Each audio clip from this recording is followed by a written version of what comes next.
বোঝা গেল আর রিজালু কাওয়ামুনা আলান নিসা, মহিলাদের শাসক হলো পুরুষেরা। কিন্তু বর্তমান দুনিয়ায় মহিলারাই পুরুষের শাসক হয়ে প্রধানমন্ত্রীর চেয়ারে বসে আছে। কথা কোন ঠিক না বেঠিক? মহিলাদের শাসক হলো পুরুষেরা, আর এই পুরুষ শাসন করতেছে বর্তমান জামানায় মহিলারা। মহিলাদের শাসনটা কেমন হবে বুঝতেই তো পারতেছেন। দেশের অবস্থা, বিনা কারণে, বিনা দোষে, বিনা অপরাধে আলেমদেরকে জেলখানার মধ্যে বন্দী করা হলো। শুধু তাই নয়, আয়না ঘরে বন্দী করে নিস্তেনাবুদ করা হলো। কথা কোন ঠিক না বেঠিক? তাদের অপরাধটা কি ছিল? হকের কথা বলা।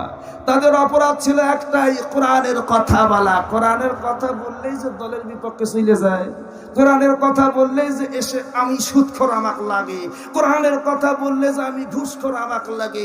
এইটাই হলো অপরাধ। এই অপরাধের কারণে যুদ্ধ অপরাধী বিভিন্ন মামলা মুকদ্দমার মধ্যে জড়াইয়া আলেমদেরকে জেলখানায় দিল।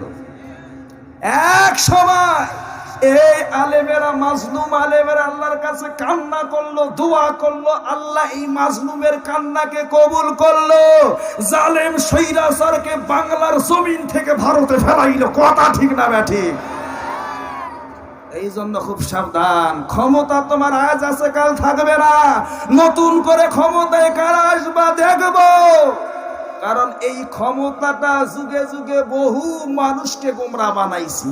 এই যে ফেরাউন, গোটা ফেরাউন ছিল ক্ষমতাবান, নিজেকে আল্লাহ দাবি করছিল। এই ক্ষমতাটাই তারে গোমরা বানাইছে।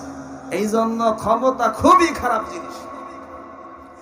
আমার ভাইরা, আমার বন্ধুগণ,